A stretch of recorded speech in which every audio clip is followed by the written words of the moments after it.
Halo, selamat pagi. Balik lagi dengan saya Widi Sasongko di Manchester United Fan Forum Indonesia. Kali ini reaction dari press conference Erik ten Hag jelang laga Leicester melawan Manchester United. Check this out.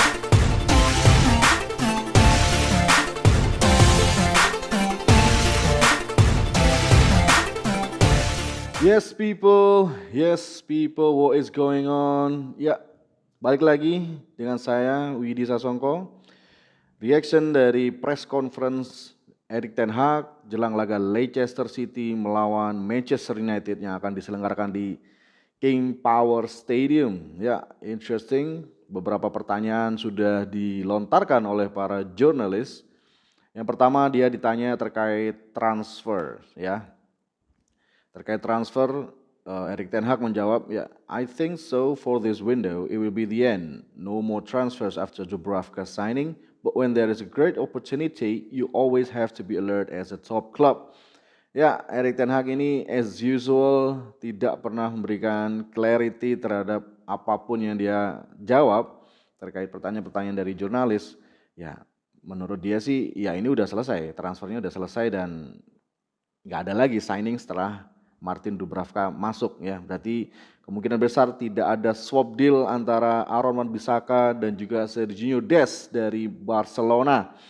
Ya, tetapi dia selalu melakukan plot twist ketika ada kesempatan yang bagus, kamu harus waspada dan bersiap diri sebagai top klub, ya. Ya, ini tipikal dari Erik ten Hag yang memang tidak entertaining ya ketika melakukan press conference, ketika menjawab semua pertanyaan dari jurnalis. Dia terkesan, ya, bahkan terkesan kalimatnya itu pendek dan gue kira itu bukan kalimat ya, karena tidak ada poin, karena selalu ya, selalu kontradiksi. Kemudian dia juga ditanyakan terkait Cristiano Ronaldo. Dia hanya menjawab, yeah, it is clear we need quality players. You need more to cover all the games to keep the consistency going. Ya, ini sebenarnya kesalahan dari jurnalis juga. Kenapa dia nggak langsung aja nanya, is Cristiano staying at United? Udah, harusnya tanyanya gitu doang. Tapi ya pertanyaannya juga terkesan mengambang sekali karena dia hanya bertanya terkait, ya, Ronaldo apakah masih bagian dari plan dari Erik ten Hag? Dia tetap konsisten dengan jawabannya, it is clear. Ya, it is clear, ya jelas gitu aja udah. Bahkan dia ingin banyak pemain sebenarnya ya yang masuk ke Manchester United. Kemudian dia juga ditanya terkait Aaron Wan-Bissaka, ya.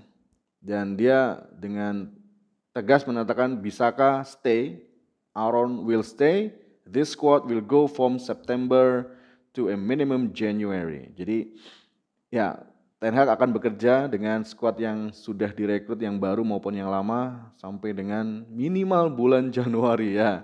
Gua nggak tahu apakah di Januari akan ada pemain masuk lagi atau ya unlikely ya sepertinya ada pemain masuk karena MU kita ketahui sudah banyak mengeluarkan uang di transfer musim panas ini. Dan idealnya MU di Januari mungkin akan melepas pemain dan ini juga sudah terjadi ya,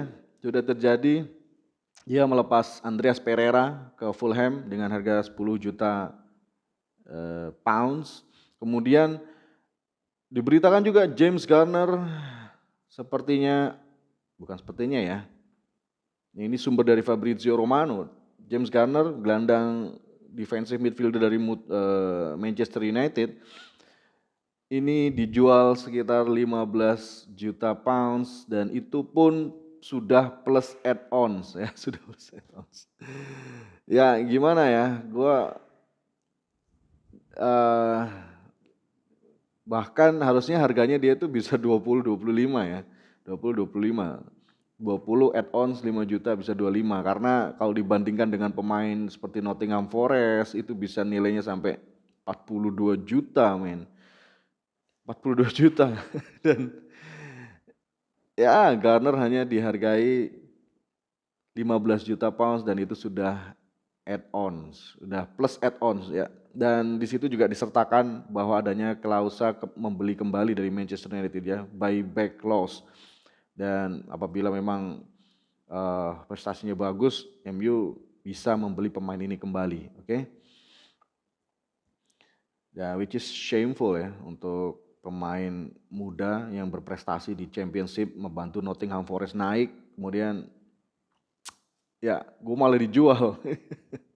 Ya hati-hati aja ya, karena Amad Diallo ini juga join di Stadium of Light di markasnya Sunderland. Dia akan bermain di Championship dan apabila dia sukses, ya boleh dong dia berpikir, wah kalau gue sukses bantu tim ini promosi atau mencetak banyak gol, jangan-jangan tahun depan gue dijual sama MU. Atau ya, it's weird ya, it's weird ya. Dan gue juga mempertanyakan kenapa terkesan MU ini memaksakan untuk menjual James Garner ya, karena yang masuk banyak, yang keluar pun juga tidak banyak ya. Ini juga menjadi suatu pertanyaan. Ya, sorry agak terpotong. Oke baik, lanjut lagi kecurigaan saya terkait kenapa James Garner seakan-akan dipaksakan untuk dijual. Apakah ini akan bisa membalancekan in dan out dari dana yang dikeluarkan oleh Manchester United? Saya kira ini berhubungan dengan dividen ya, mungkin bagi hasil atau apalah dividen itu yang akan didapatkan oleh keluarga Glazer. Ya, it's typically Glazer, mereka akan meraup banyak uang dari Manchester United, membeli, ya ini sepertinya baru pertama ini dia melepas dana sekitar hampir 200 juta pounds dan ya gue nggak tahu lagi harus berkomentar apa ya. Basically keluarga Glazer ini benar-benar memperlakukan Manchester United sebagai pure business ya, pure business, karena dia akan mempush penjualan tiket, mempush penjualan kaos dan ya apapun itu ya. Oke lanjut, kemudian Erik ten Hag ditanya terkait lawannya Leicester City. Ya, Erik ten Hag menjawabnya, I've seen a couple of games and we also knew from the last seasons how good they are.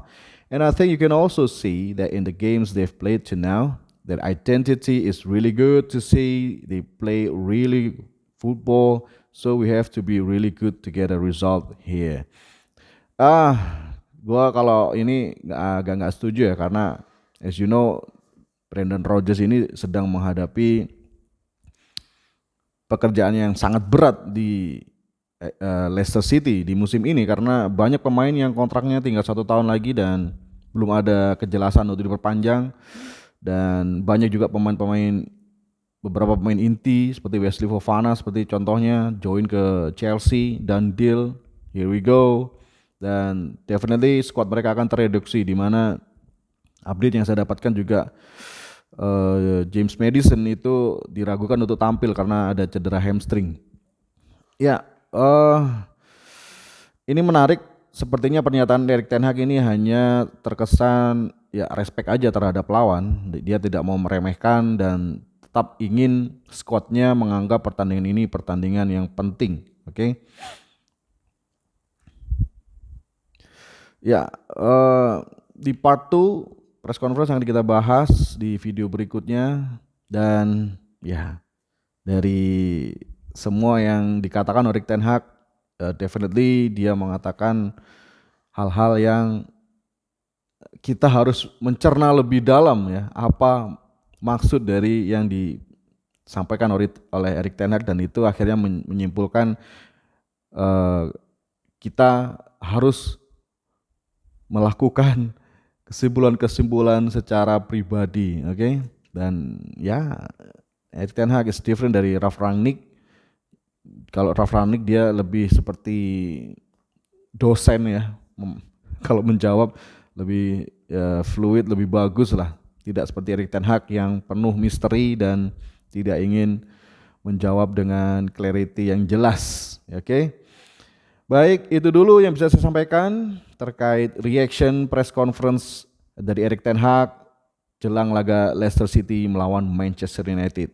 Oke, terima kasih sudah menonton. Bagi pelanggan baru atau penonton baru, silakan subscribe, tekan tombol lonceng, klik like dan juga komentar di kolom komentar untuk memberikan masukan-masukan maupun poin-poin yang bisa kita diskusikan. Dan itu saja dari saya, Widi Sasongko, undur diri, salam sepak bola.